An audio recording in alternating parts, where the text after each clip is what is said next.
Hello and a very warm welcome. Thanks for tuning in to News 9 Live. Prime Minister's Vishwakarma Yojana. That is going to be our focus over the next couple of minutes because, ladies and gentlemen, brace yourselves for an episode that is filled with political dynamism and visionary schemes that are shaping the future of India. And in today's episode, we're diving right into the heart of Prime Minister's Vishwakarma Yojana. Set to be launched today on the Prime Minister's birthday, this initiative aims to revitalize traditional skills and the Guru Shishya Parampara, benefiting millions of artisans across the nation. But that's just the beginning. What we'll also be unpacking and exploring are the sensitive benefits of this scheme, covering subsidized loans, skill upgrades, talking about digital incentives, toolkits, beefing up the economic, international and national supply chains, value chains and more. Plus, what we're also going to delve into is the broader context, examining other people-centric initiatives launched under Prime Minister Modi's leadership.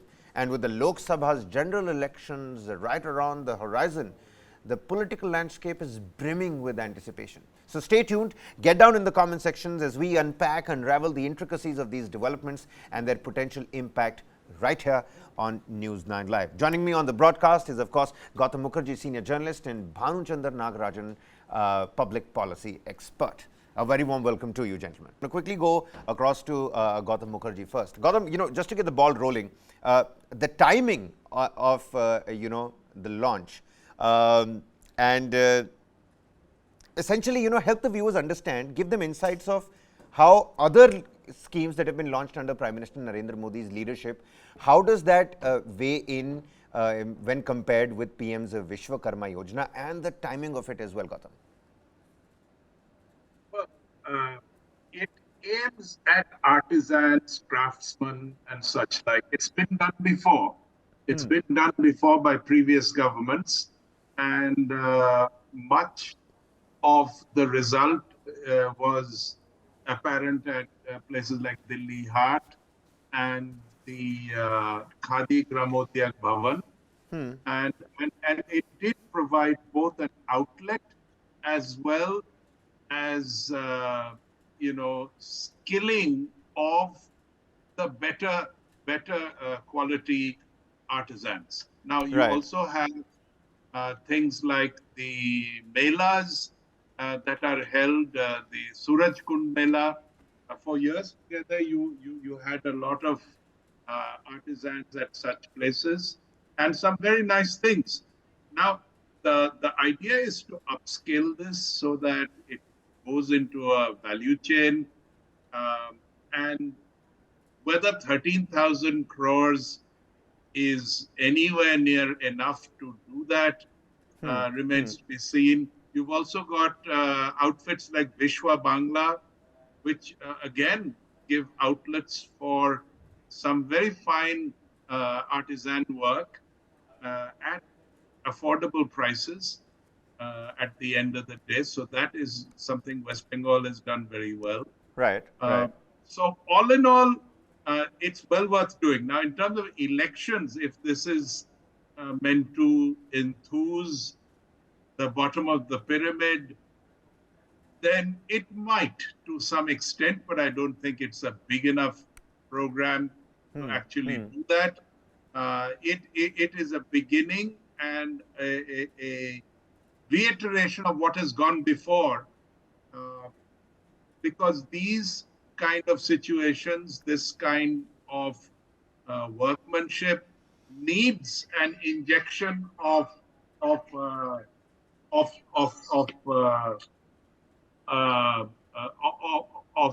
money and support from the government from time to time, and this is one such. All right. Bhanuchandar, before we get a public policy perspective into this, let me just tell the viewers, what essentially are the benefits under this scheme. Now, take a look at this. Under the PM Vishwakarma Yojana, there are going to be subsidized loans for traditional artisans to start businesses. About 1 lakh rupees as part of the first tranche and about 2 lakh rupees as part of the second tranche. Now, loans are going to be offered at a concessional interest rate of 5%. More than that, artisans are going to be recognized with an official certificate and ID card. Moreover, the scheme will provide skill upgradation. There's going to be toolkit and digital incentives as well, apart from marketing support as well. Because the idea is to bring the local produce and the local services and the local products into the economic, global and domestic value chains. Two types of skilling programs are going to be offered, basic and advanced. A stipend of 500 rupees per day is going to be offered under the skill training, and a support of up to rupees 15,000 to buy modern tools. 5 lakh families to benefit in the first year of the scheme, and a total of 30 families to benefit over the 5 years. Now, Bhanu Chandra Nagarajan with us, on the broadcast, public policy expert. Now, from a public policy perspective, what factors might have, led to the government, influenced the government's decision to launch this particular scheme? Mind you, just a day ahead of the special parliamentary session with the general elections looming. Good afternoon, Kabir. There are 4 angles through which we can look at this. One is obviously the politics of it. Second is there is a social justice aspect to it. Third, there is a policy aspect to it, on which you ask the question. And 4 is like, why now? Like, what is happening right now for PM to come with something like that? So since you asked the policy question first, let me dwell on that first. First is PM has been speaking against Revdi politics, right? The politics of doles. If you look at this scheme, this is the exact opposite of it. It actually provides two of the enabling things that is required for a business to survive. One is skills, and the second is capital, low-cost capital. This is not a dole, like what you mentioned. It is a 5% interest per loan. So that has to be noted. Second is it is connected to the national and the international value chains. Okay? So third thing is, like, since the government has enormous experience with the Mudra scheme, right, in which like low cost loans have been given, and there's a great amount of repayment. So I think the government is now very comfortable with giving low cost loans and enabling infrastructure. Third thing is, see, right now India is on a growth path, right? And there's a look at what the unique aspects that India brings to the table. That's what it means with the value chains, national and international. Also, another program that has been running successfully, or like at least beginning to show results, is the One District, One Product program. Right. So I think the government has a lot of learnings from programs that have already been conducted, and I think they are coming out with this program. And obviously there are social justice aspects, political aspects, and why now aspects, which we can discuss over the course of this program. No, you're absolutely right. But one major aspect is that of wooing the other backward classes. Because again, telling the viewers that, financial outlay of rupees 13,000 crore rupees because of a focus on artisans, primarily from the other backward classes. Now, the opposition has been pushing for a caste survey, and the OBCs are estimated to be more than half of the Indian population. Most of these Vishwakarma beneficiaries, ladies and gentlemen, are going to be from the other backward classes. Now, the Prime Minister, he made it part of his speech on Independence Day, when he spoke about how during a 5-period tenure of his 10-year regime, so many people came out of the poverty line, came above the poverty line, and once they did so, there were so many schemes at their disposal. Let's listen into what the Prime Minister had to say on Independence Day, and then we'll come back for more. आने वाले दिनों में आने वाली विश्वकर्मा जयंती पर एक कार्यक्रम हम लागू करेंगे। इस विश्वकर्मा जयंती पर हम करीब 13-15 हजार करोड़ रुपया से जो परंपरागत कौशल्य से रहने वाले लोग, जो औजार से और अपने हाथ से काम करने वाला वर्ग है, ज्यादातर ओबीसी समुदाय से, हमारे सुथार हो, हमारे सोनार हो, हमारे राजमिस्त्री हो, हमारे कपड़े धोने वाले काम करने वाले लोग हो, हमारे बाल काटने वाले भाई बहन परिवार हो, ऐसे लोगों को एक नई ताकत देने के लिए हम आने वाले महीने में विश्वकर्मा जयंती पर विश्वकर्मा योजना लॉन्च करेंगे और करीब 13-15 हजार करोड़ से उसका प्रारंभ करेंगे। So that was the Prime Minister on Independence Day. Now, Gautam Mukherjee, what aspects of the PM Vishwakarma Yojana, the numbers that the Prime Minister has put out in front of us, and it's not a small tranche of money. This is about 13,000 crore rupees. How do you think, or do you believe, it will have the most significant impact on strengthening these traditional skills? Because there is skill upgradation, you will get money to buy modern tools, there is going to be focus on how we put across your own product or services in the, like Bhanu Chandra was pointing out, in the international and national economic value chains. What do you think is going to be the most important aspect of this Yojana? Design and marketing is what takes this. This is how the garment trade went up. This is how the upholstery cloth trade went up. This is how the various, the inlay work that is being done on cloth for cushioning and so on went up. So, one is to work entirely according to their own lights, which has a certain attractiveness amongst people who want to tap into the sensibilities of humble artisans from all over the country and their aesthetics. But to build volume, you certainly need to bring in the design and marketing chain aspects. It's no good putting them at exhibitions, the same old, and expecting great things.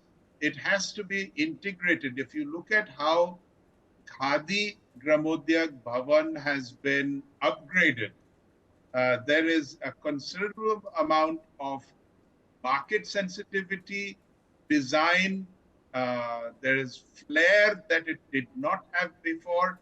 And so it was just languishing there as one more government thing. But now it is making profits. People are using khadi and khadi blends. I think that particular vehicle could possibly be used nationally and internationally because it has reached a critical mass. So one is all very well to give them tools and provide them, skilling, but basic skilling they manage by themselves. They have their own gurus. What they need is, look, this is what the market wants. Now, what do you think about that? And can you make things that will appeal to, various countries and their requirements? Then you go places. So let us see if they approach this with this sufficient degree of Well, it seems like we're having technical difficulties connecting with Gautam Mukherjee. We're going to quickly patch that up, but he's of the opinion that we should wait and watch. But integrating local products and traditional art into the international and national economical supply chain is going to be of grave significance. Now, I'm going to quickly go across to Bhanu Chandra. Bhanu Chandra, considering that the scheme primarily targets artisans from other backward classes, what implications could this have for social inclusion, number one, and how does it align with the components or the broader policies when you're looking at caste-based opportunities, if not reservations? Kabir, if I have to give you a headline, I would say what Modi ji is doing is putting into practice mandal politics within Kamandal. Okay. But this is a stylized way of saying it. There's obviously no reservation, etc., that came with mandal. But what he's trying to architect is to create some sense of social justice without exacerbating the caste divisions. So what has happened over the last 30 years is that the politics of India has been revolving around main OBC castes. And these OBC castes are basically agri-based OBC castes. There are also non-agri-based OBC castes, such as the artisans, who are probably feeling aggrieved that they are being left behind a bit. And also remember that the agri-based OBCs, say examples, the Yadavs or Kurmis, or they are called by different names in different parts of India. say the 1 years in Tamil Nadu or the Downers in Tamil Nadu, Right, so on. right. So they have been at the forefront of driving this OBC politics. And there are certain other smaller castes within OBCs which are numerically not very strong, and hence have not been able to get political power, who feel they have been left out. So it has been the Mandal happened in 1990. So we are around like 35 years away from that, right? So there are certain OBC communities that progressed, and there are certain communities that have lagged behind. And the and one interesting point to note is that these main OBC communities are actually uh, bigger part of regional parties. So what BJP is doing to get a share of the OBC pie is to target the non-agriculture OBCs, and this has been very successful in UP. You see the spectacular numbers starting from 2014 to 17 and 19 and 22. I'm considering both assembly and parliament elections. This has created successful. And so I think there is they see like a larger pattern which could be replicated all over India, and hence, given that there are elections around the corner and there's a symbolism of starting it on Prime Minister Modi's birthday, and so on. So all of this is the political angle to why the scheme has been launched and why now. Right, pertinent points you've made there, Bhanu Chandar. I'm going to quickly go back to Gautam Mukherjee, and we're going to stay with this, OBC voter sentiment wooing perspective, Gautam. Do you anticipate that the scheme's focus on artisans coming primarily from the other backward classes will have a significant influence on the OBC voter sentiment? That is something that you touched upon right in your first answer as well. Would you like to elaborate more on that? In terms of electioneering, I don't think this will have much of an impact. I think this is a sincere attempt to actually help people who are in need of finance at a concessional rate, as well as some skilling, and more than anything else, design and marketing help for their products. Now, this will create some degree of goodwill, but I neither think that 13,000 crores is, to my mind, it's a drop in the bucket, and that too spread over 5 years. It really isn't that much money. But, considering the amount of yojanas and the amount of different initiatives that this government keeps taking for the people at the bottom of the pyramid, this is one more and will do its bit. To expect too much out of it in terms of the election, especially as you pointed out, half the population are OBCs, it doesn't really compute.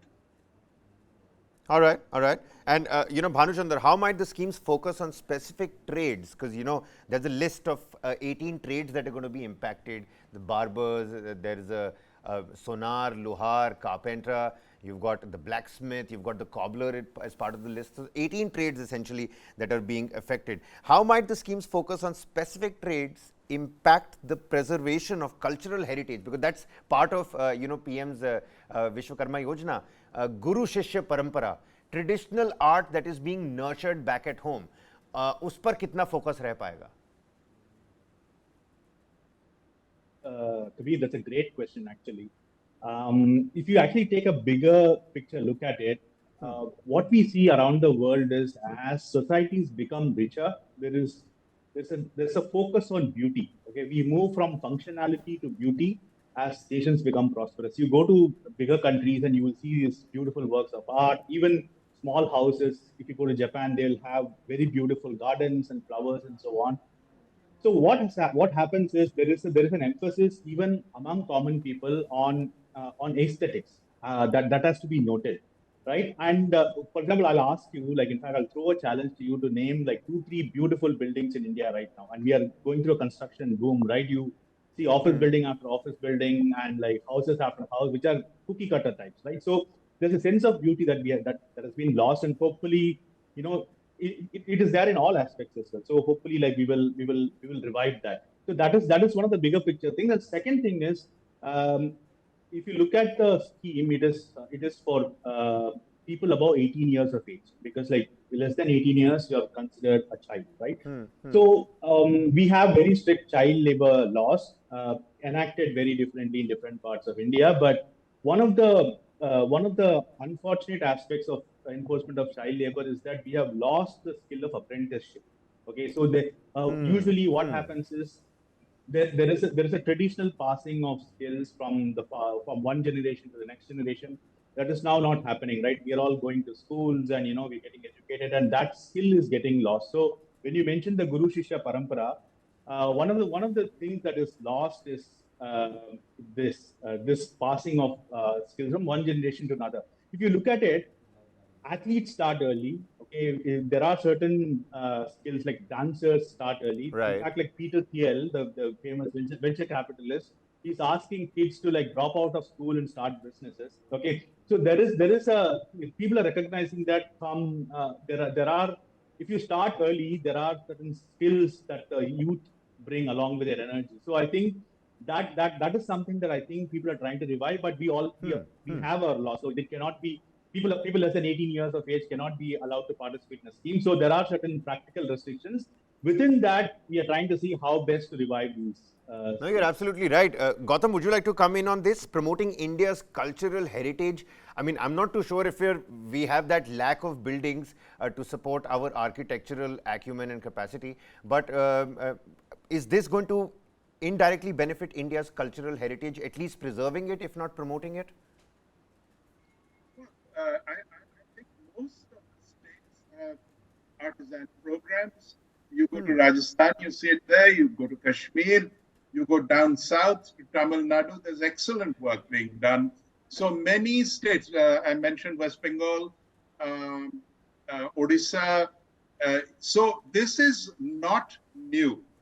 But as I said, it constantly needs reinforcement because the margins, at least at the artisan level, are not sufficient for them to keep modernizing and expanding their capacities. And in all of that, government help and interest definitely will be of assistance. Now, the numbers that are being trotted out, 5 lakhs this year, 30 lakhs in 5 years, but really the numbers that they will be beneficiaries of are fairly paltry. What is important is, as I said, the beefing up of the value chain and design, which will take much, much more money and much, much more sophistication. And if that is done, then these people will be able to value add. Do we have the wherewithal? Do we have the right kind of apparatus and paraphernalia for that? Oh yes, I mean, if you look at the Indian, how do you get a Sabyasachi? How do you get these people? They were darzis. Yep. But then they start designing, and this is not really Paris-based. It's very ethnic and local. You have many millionaires amongst us who have usually sold garments and made some money from massive volume, who have now gone up the value chain and are doing things that they want to see in the big supermarkets and online stores abroad, and so they make much more. So the same thing can apply here. You've got tradition, but if it is married to modernism, then you get something which has a lot of flair. Like I said, there are some people who want this undiluted. Well, they're welcome to it. I wouldn't want mucking around with a Kashmiri carpet because it is what it is and it's beautiful as it is. Or a Tamil Nadu bronze. That they know what to do, and they can make as this 27-foot Nataraja in front of the Mandapam, the Bharat Mandapam illustrates. Right. But there are many other statues in there which are also of great and high quality. So certain things just need money. Certain things need a fillip of design. And you bring in the designers. How does a Manish Malhotra make everything from wallpaper to laminates nowadays? Because design is important if you want to value add. Right, you're absolutely right. I mean, people are buying coasters now from these designers, and you name it. From curtains to flower vases, everything from these designers. And I think you're right. But in terms of you suggesting that some of these traditional local art needs money, some of it needs an economic supply chain, a value chain, and this scheme, it seems, has something for everybody. Now, just for the benefit of all the viewers, I'm just going to quickly read out the trades that are covered under the first set of PM Vishwakarma Yojana. It's going to be carpenters, boat makers, armorers, blacksmiths, locksmiths and goldsmiths, hammer and toolkit and fishing net makers, potters and sculptors, stone breakers, cobblers, masons, weavers, traditional dolls and toy makers as well, barbers and garland makers, washermen and tailors, part of this first list. Bhanuchandar, another important aspect of the PM Vishwakarma Yojana is the ID and the certification, the official certification under the Yojana. How important is the identification and recognition of the artisans through the official certificates and ID cards? Because I'm trying to understand what could be the broader implication of this recognition. आज की date में recognition भी अपने आप में कितनी बड़ी तब्दीली है? Right. So see, apart from what is happening in the Vishwakarma scheme, there are other policies that are being enacted. Right. For example, the IT tech policy that has been enacted speaks a lot on IP protection, right? And there is then in the skill ministry there is a recognition of prior skills program, right? So, and also this ID that actually you just mentioned, all the three sort of is focusing on providing comfort to the customer on the authenticity of the product, okay, which is very, very important. Gautam, would you like to pick on where Bhanuchandar left us off? And also, you've been talking about Sabyasachi and Manish Malhotra. Would you like to give us some sort of an example? Do we have international examples of something similar, a scheme that promotes local artisans in the West, maybe?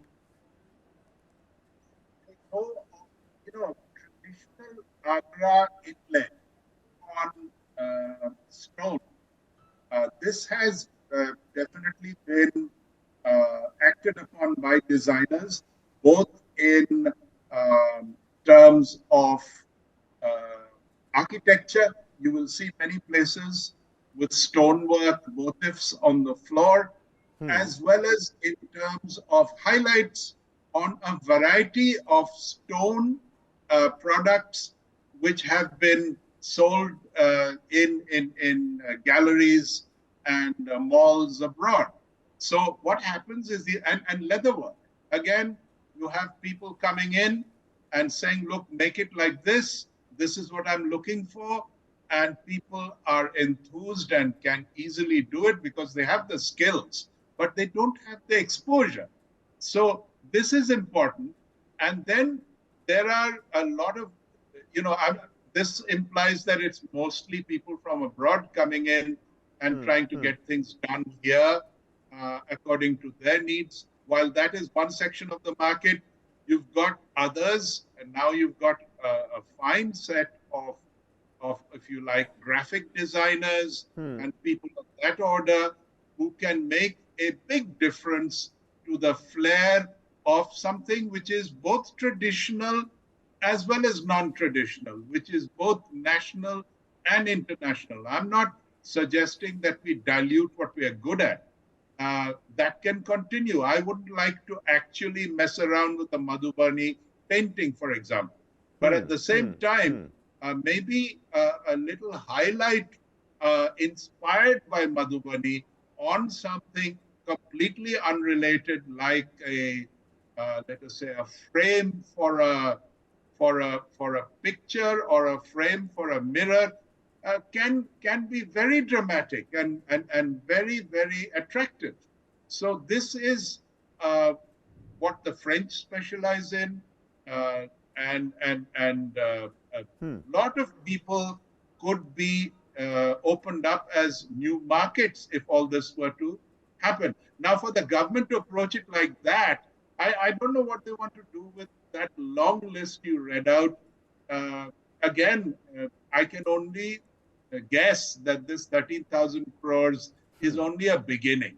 And, and the Prime Minister seemed to say as much at the Red Fort.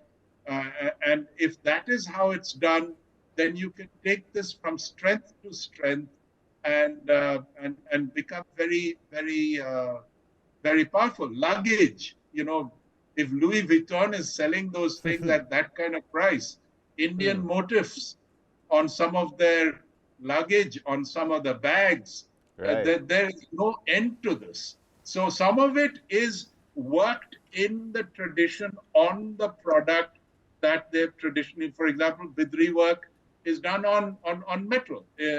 So many other things are done on brass. But the designs can translate onto anything. And if you're going to do it in brass, then do they all have to be pots and pans? Does all pottery have to be to do with things you drink and eat out of? It goes on, you see. And the skill set, the sheer dynamism of this sector is huge. It's been around for centuries. And I don't think it's dying out or anything. It's a matter of demand. And if there is more and more demand created, there will be more and more people entering this. It grows organically as much as it grows because you're trying to help people at the bottom of the pyramid. Gautam, really loving the analogies that you're making. I mean, you never know. Maybe you have a Versace sitting in one of those gullies in, a small remote village in Uttar Pradesh. You never know. And you rightly pointed out, it's not about, a lost or dying art. It's about exposure for what is being created. Yeah. And I think the scheme is going to, open a door for a conversation on that particular aspect. Bhanu Chandar, it seems you're back with us. Coming back to that interesting aspect of identification and certification officially under this particular scheme, what role can such recognition, what I was trying to understand was, what role can such recognition play in society for these artisans? Again, it is being targeted on the other backward classes. The other backward classes is and their voter sentiment. That is something that people are already talking about. The socio-economic status of these traditional artisans, will it impact that? Oh, absolutely. See, one of the overarching aspects of this ID creation through the schemes that I just mentioned, one is the ID, second is the prior recognition of skills, and then there is this IP regime that is coming through, is that it provides authenticity. Once you are recognized as an authentic artist, that itself is first of all a recognition. Second is the income that you generate by being an authentic artisan will also add on to the status. And now we have technology at our hands, right? So there are young artisans that can come and market their products on Instagram or in whatever the global marketplace is, and the world is their oyster. So that is where I think the power is, and like what you and Mr. Mukherjee were alluding to, right? So there might be Sabyasachi's in like somewhere in the middle of Jharkhand, Chhattisgarh. We do not know, right? So I think this scheme will sort of enable it. And the beauty about this is like it is not targeted at it is not a dole. Okay, so once you create this enabling infrastructure, you will have people coming in, and it will be decided based on merit whether they will be able to avail the second loan and so on and so forth. It's basically the market comes into play with some support from the government. And there was a talk on the 13,000 crore. See, basically that's the policy announcement. The actual number will be based on like what is announced in the budget and the actual numbers and so on. So usually what happens in government is that they see how the program proceeds, and that they will take stock in say a year or two, and they will increase or decrease the budget based on it. So I think right now it's a policy intent that we should focus on and not exactly dwell on the quantum of the number. All right. But there's the social justice aspect, Bhanu Chandar, that you touched upon right in the beginning. Gautam Mukherjee, in terms of social justice, Prime Minister's Vishwakarma Yojana, is it a step in the right direction? Absolutely, in the sense that, look, I know sonars in West Bengal. They work wonderful tracery designs and so on. using very little gold, but making it look like a lot. You go into the workshop, they're working with a candle flame in a hovel, in a tiny little space that you couldn't fit a dog in properly. And they sit there all day and work in circumstances like that, and they produce wonderful work. When I was in the Middle East, most of the sonars that they brought in for, the Arabs love gold, but they do not have the design skills, the craft skills. They bring in people from India, and most of them were from West Bengal. And but here, they work in a fine environment with air conditioning and proper workstations and proper equipment and lighting and so on. Does it greatly improve their work? No, they were doing just as well with that one candle. Does it improve the quality of their lives? Oh, yes. They get paid a lot more. They are appreciated. And that is social justice. So basically, there is not always something to teach these people. It is a matter of pouring in money and creating the facilities so that these people may prosper and get some element of their skill as reward to themselves. In Bengal, what happens? These guys make it, and then a PC Chandar sells it. He's the one who makes the money. Or a Right. Javeri, not this poor man who has this wonderful ability. You're absolutely right. This is going to give the artisans, the local artisans themselves, the agency to put their products out. Of course, Bhanuchandar, I'm coming to you next. Do add to what Gautam said, but at the same time, skill upgradation is one aspect, because Skill India is another scheme that has been launched by the Prime Minister. तो उस aspect पर क्या हो रहा है हमें पता है. But there are two different aspects over here. You've got the toolkit incentives, and you've got digital incentives here as well for these local artisans. That's again another interesting aspect. Throw some light on that, even as you're adding on to what Gautam said. Right. So I was actually going to come to the digital aspect only. So, so a couple of things are happening. One is, like, we are entering the world of artificial intelligence and deep fakes. So the ID aspect of it, the authenticity aspect of it becomes more and more important. But there'll always be innovations, right? We have right now we have fusion music from classical, right? So those sort of innovations will happen, and that's how, like, the world progresses, and we move with the times. So, but nevertheless, like, the authenticity of it becomes much important in the era of deep fakes and AIs.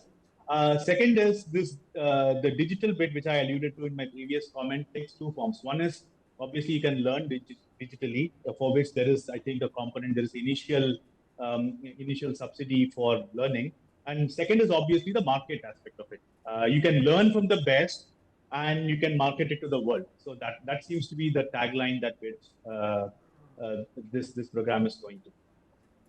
All right. But in terms of skilling the people how to use these digital platforms, that might become a challenge for the government now, wouldn't it, Gautam? Because even learned people, educated people are becoming victims of various phishing scams on your mobile phones. Tomorrow, it's a pyramid scheme on WhatsApp. Just a simple WhatsApp forward message can call doomsday on your finances. How will the government traverse through this particular challenge? इतने सारे लोगों को समझाना, to make them privy, make them digitally savvy, it is going to be a tough task. The greatest things about selling digitally is you cut out a lot of the middleman commissions, which are tend to be massive. So that is an advantage that outweighs some of the risks. Now, what would you do? I was just reading today about Tata Neu, Tata NEU. Right. It's a platform in which Tatas have invested $2 billion, but it isn't catching on. If you look at Amazon and you look at Flipkart, they're the ones who are doing the selling, not so much Tata Neu. But then Tata Neu is Indian. You've got a Reliance platform along the same lines. Right. If these people decide to go in, they provide the comfort to the seller, to the buyer, that I will not be cheated. They have the kind of, the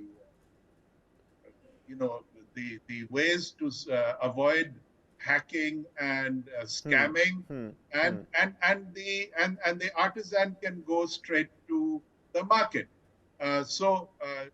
Digital has tremendous possibilities, and it is something that can empower No, the I artisan. absolutely concede. Digital has, tremendous possibilities and opportunities. But what happens when these artisans, not the buyer, the seller, gets cheated, hacked, scammed?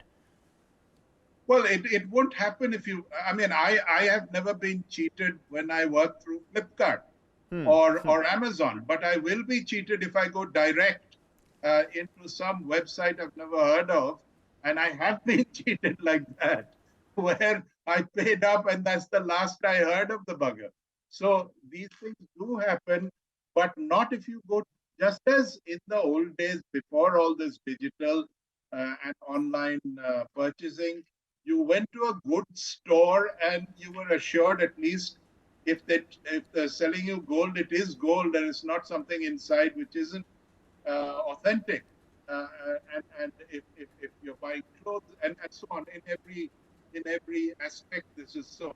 But now there are online sites. I mentioned the Indian ones because they're the ones who should take up. First of all, they need to grow their business. Secondly, why must all business be directed through Walmart and Amazon?